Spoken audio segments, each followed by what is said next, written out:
আসসালামু আলাইকুম। বং agro channel পক্ষ থেকে স্বাগত। তো বন্ধুরা, আজকে আমি এই ভিডিওর মাধ্যমে আপনাদেরকে শিখিয়ে দেব যে আম গাছে কীভাবে গ্রাফটিং করতে হয়। তো বন্ধুরা, আমি চাইবো যে এই ভিডিও দেখতে গেলে আর আপনাকে অন্য কোনো ভিডিও দেখতে হবে না, কীভাবে গ্রাফটিং করবেন এবং কোন ধরনের ডাল, মানে কী ধরনের ডাল আপনারা সংগ্রহ করবেন, সব কিছুই আজকে আমি আপনাদেরকে দেখাচ্ছি। বন্ধুরা, যদি ভালো লেগে থাকে অবশ্যই আমার চ্যানেলটিকে সাবস্ক্রাইব করবেন। এই ভিডিওটা একটু লং টাইমের হতে পারে, কারণ যেহেতু একটা ভিডিওর মধ্যে আমি সব কিছু আপনাদেরকে দেখিয়ে দেবো, তার জন্যই ভিডিওটা আপনারা সম্পূর্ণ দেখার চেষ্টা করবেন এই জিনিসটি শিখতে গেলে। তো চলুন আমরা ভিডিওটি শুরু করি। বন্ধুরা, আজকে যে আমি আমের চারাটি তৈরি করেছি, এটি গত আম থেকে, মানে যে আঠি থেকে এই চারাটি আমরা বাল করেছি। তো এই ডালগুলো বা গাছগুলোকে এই ধরনের গ্রাফটিং করার জন্য খুবই সুন্দর একটা গাছ, এর থেকে বড়তে করা যাবে। তো আমি আজকে এই গ্রাফটিংটি আপনাদের করব। তো জাস্ট আপনারা একটা এরকম ধারওয়ালা চাকু, যে কোনো বা ব্লেড এ ধরনের আপনারা নেবেন, যাতে খুব ধারালো হয়। বন্ধুরা, আমরা এই সায়নটি আমরা আপনাদেরকে দেখিয়ে দেবো যে কী ধরনের সায়ন আপনারা নেবেন। তো আমরা দেখব যে সায়নটি আমরা নিব কী ধরনের। এই যে ওপরে বাড দেখতে পাচ্ছেন, এই বাডটা যেন আপনার থাকে, এবং কিছু কিছু দেখবেন যে এই ডালের আশেপাশে বাড, ডালটিকে আমি কেটে আপনাদেরকে দেখিয়েছি। এই ডালটিকে কাটবেন একবারে খুব ধারালো চাকুতে, এইভাবে কেটে দিবেন এই পাতাগুলোকে। আমি আপনাদেরকে জাস্ট পাতাগুলো কেটে দেখাচ্ছি।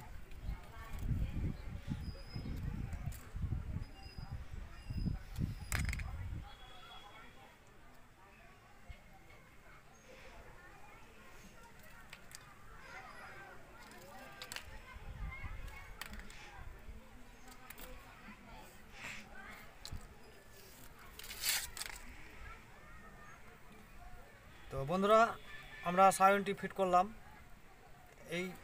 এইগুলোতে দেখতে পাচ্ছেন বার্ডগুলো, এই ধরনের বার্ডগুলো দেখতে পাচ্ছেন। এই ধরনের আপনারা ডাল চয়েস করবেন।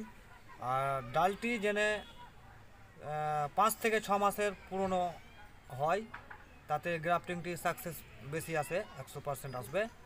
তো চলুন আমরা গ্রাফটিংটি করে আপনাদেরকে দেখাবো। আমার কাছে আছে গ্রাফটিং টেপ।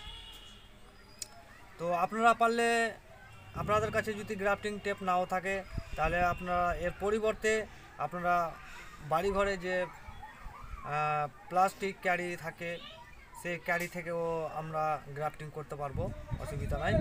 তো গ্রাফটিং টেপ থাকলেই যে গ্রাফটিং হবে সেটা কোনো ব্যাপার নয়। তো আমরা এই ধরনের 1 ইঞ্চি চ্যাপটা করে আমরা প্লাস্টিকটি কেটে নেব, দিয়ে আমরা এভাবে সম্পূর্ণ ডালটিকে আমরা প্রথমে মুড়ে দেবো। চলুন আমরা দেখিয়ে দিই আপনাদেরকে কীভাবে মুড়বেন।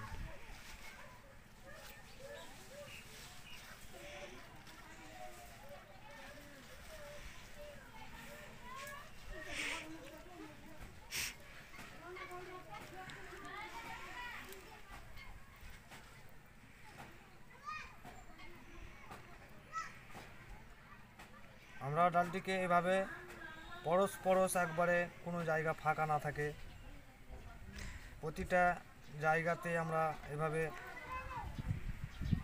লেপটে দেবো।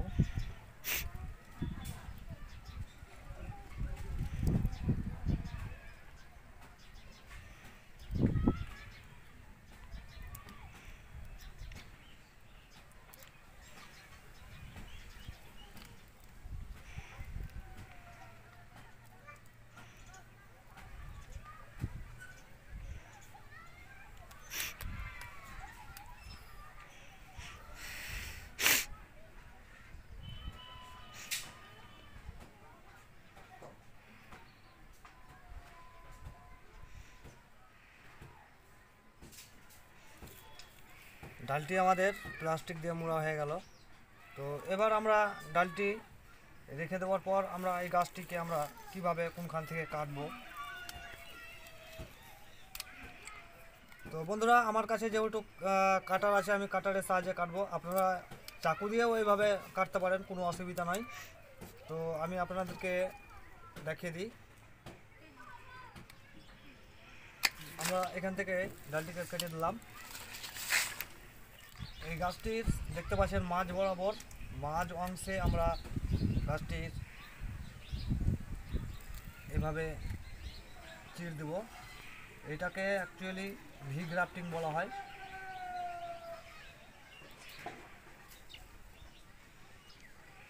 এতটা অবধি আমরা চিড়ে দিলাম, দেখতে পাচ্ছেন।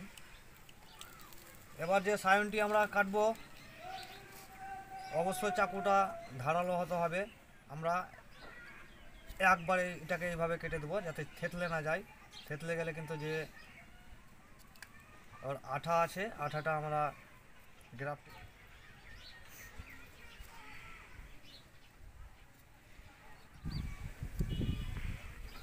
আমরা সায়নটিকে কেটে নিলাম, দেখতে পাচ্ছেন। এবার আমরা সায়নটিকে সেম এর মাঝ বরাবর অংশে আমরা এইভাবে লাগিয়ে দেব। আরেকটা টেপ আমার কাছে আছে, এটা যেহেতু ওটা খুবই পাতলা, ওটা সায়নের ক্ষেত্রে ওটা লাগানো যায়। আর এবং এই টেপটা আমরা গ্রাফটিংয়ে বাঁধতে পারবো, এটাও আর থেকে মোটা আছে। তো আমরা এটিকে ভেঙে দিই, রাখা যাবে না। আমরা এখান থেকে টেপটি খুব শক্ত করে বেঁধে দেব।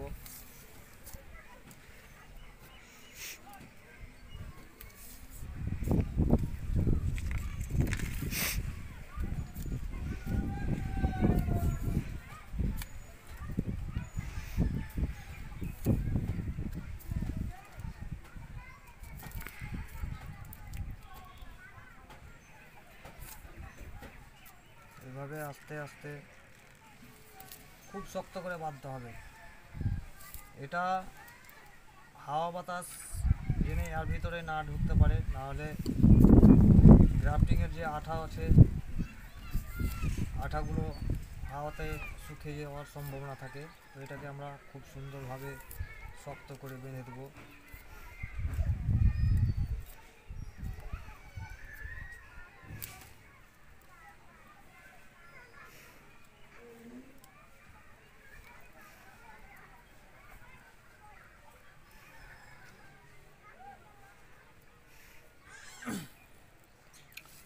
বন্ধুরা, গাছটি আমার গ্রাফটিং করা হয়ে গেল।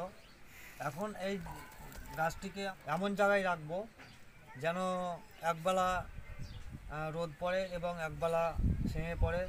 কারণ বেশি রোদ তাপমাত্রা পড়তে গেলে সায়নটি শুকিয়ে যাওয়ার সম্ভাবনা থাকে, এবং অতিরিক্ত মানে ছেঙে জায়গায় থাকতে গেলেও সেটি গ্রো করবে না। তো এমন জায়গায় রাখবো যে আমরা যে একবেলা রোদ একবেলা ছেঙে জায়গায়। তো বন্ধুরা, আজকের ভিডিওটি আমি আপনাদের সামনে তুলে ধরলাম। তো অবশ্যই যদি ভিডিওটি আপনাদের ভালো লাগে থাকে, চ্যানেলটিকে সাবস্ক্রাইব করে পাশে থাকবেন, এবং অবশ্যই এই গ্রাফটিংয়ের ভিডিও আবার পরবর্তীতে আপনাদেরকে দেখাবো, সাকসেস ভিডিও। ততক্ষণ সুস্থ থাকুন, ভালো থাকুন।